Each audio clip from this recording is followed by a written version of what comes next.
20 anos, em julho de 94, o Brasil perdia um dos grandes nomes do humor, Mussum.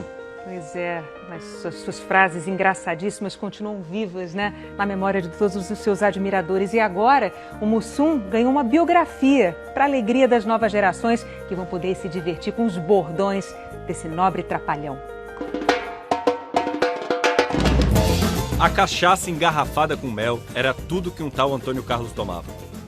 E todo mundo chamava de mel mesmo, até a hora que esse tal Antônio Carlos resolveu abreviar a coisa. E o mel virou mé. Nós vamos tomar tudo de mé.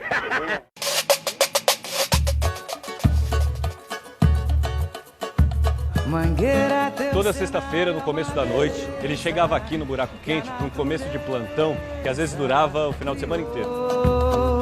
E assim, de bar em bar, de copo em copo, que ele construiu um personagem de si mesmo.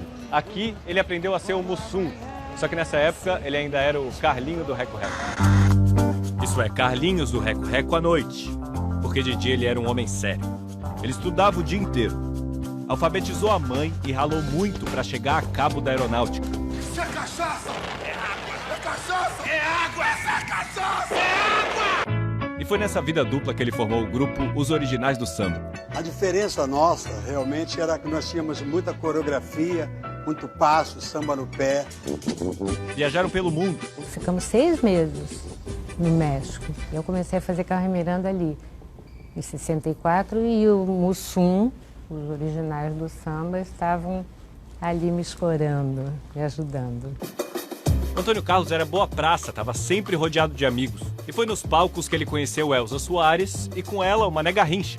Eu tinha medo quando eles se juntavam, que você nem acredita. Por quê? Porque os dois gostavam de copo, né? Os Originais do Samba ficaram famosos. E um dia eles foram convidados para uma participação num programa de TV com um grande hotel. Mas o Antônio Carlos estava com medo de aparecer. Ele ficava escondido ali, entendeu? Entre os 5 ali, tal, e deixava sempre para que não descobrissem que ele tinha virado sambista. E foi tentando se esconder que ele ganhou o apelido que o tornou famoso. O Otelo tinha um diálogo com ele, de repente, entendeu? Ele improvisou. Olhou para ele, ô Mussum! Aí o rapaz, o auditório caiu abaixo. Mussum é um peixe preto e escorregadio. E foi assim que Antônio Carlos virou Mussum para sempre. A primeira vez que o Mussum apareceu sozinho, sem os Originais do Samba, num programa de humor, foi nos primórdios da escolinha do professor Raimundo, do Chico Anísio, que ele visitou anos depois. Mas esse aqui eu reconheço. Esse é o Mussum? É, sim, senhor. O Mussum já foi meu aluno? Eu brincava de falar assim, enrolado. O Chico falou pra mim, não, Mussum, você deve usar mais o tranquilis, o como de fatos e o não tem problemas. Foi aí que ele ganhou aquele linguajar que o deixou famoso. Cacildes.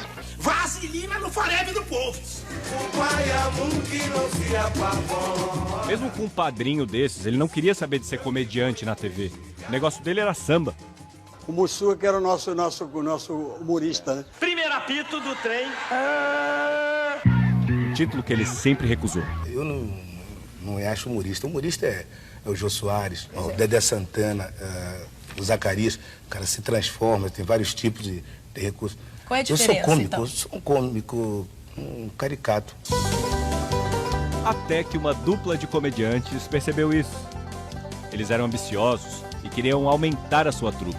Eu falei, Renato, por que a gente não põe um afrodescendente? Hoje é afrodescendente, né?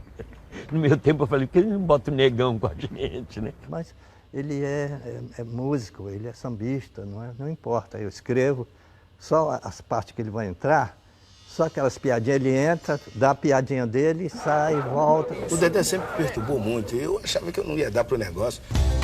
Demorou para que Dedé conseguisse convencer Mussum, mas conseguiu.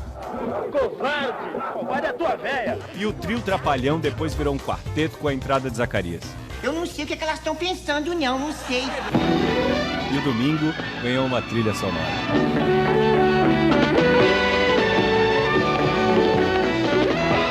E os Trapalhões, na verdade, era a cara do Brasil, porque tinha aquele nordestino, era o Didi, tinha o Dedé, que era o galã da periferia, E tinha aquele menininho que não cresceu, que era o Zacarias. E tinha o Mussum, que era o malandro do morro. Aquele cara que bebia e não dava mau exemplo. Nos anos 70, 80 ou 90, eles faziam as mesmas piadas e era engraçado. A gente vê agora, 20 anos depois, continua engraçado. Ele era caras e bocas. Eu tô tranquilo daqui, rapaz. Que isso? E alvo de piadas por causa da sua cor. Você é faixa preta? Que faixa? Sou preto inteiros, compadre, inteiros. É um palhaço voando. Vai até a véia, crioulo. Era racista as piadas que se faziam com o Mussum? Ninguém entendia isso como racismo. Ninguém.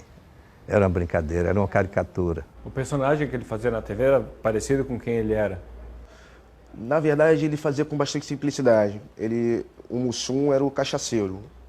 O Antônio Carlos, ele bebia normalmente. Eu pratico o heterocopismo socialmente. Era caseiro, ele só era assim meio preocupada com as crianças em sentido de estudo, né? Que ele era meio rígido. Foi difícil para conciliar televisão, filme, música, e ele acabou expulso dos originais do samba. Aí o Mussum teve que optar. Ele optou pelos Trapalhões. E anos depois, o sucesso dos Trapalhões também acabou levando o grupo à separação. Eu não gosto de falar nesse assunto, porque foi um ano muito difícil para nós quatro. Não foi entre nós a confusão, foi de empresa para empresa. Aí resolvemos fazer um filme, ele ia fazer outro e tal. Eles voltaram 9 meses depois, mas nunca mais foram os mesmos. E Antônio Carlos era um homem diferente daquele do começo dessa história. Ele ouvia jazz, fumava charutos importados e bebia uísque. Em 94 vieram os problemas de saúde. Ele chegou a passar por um transplante de coração, mas não resistiu. O homem que deu alegria a milhões de crianças deixa o Brasil um pouco mais triste. Mas esse não foi o fim de Mussum. As piadas curtas e os maneirismos da fala se multiplicam pela internet. 20 anos depois da morte, o Trapalhão biografado segue presente. Mussum ainda está entre nós.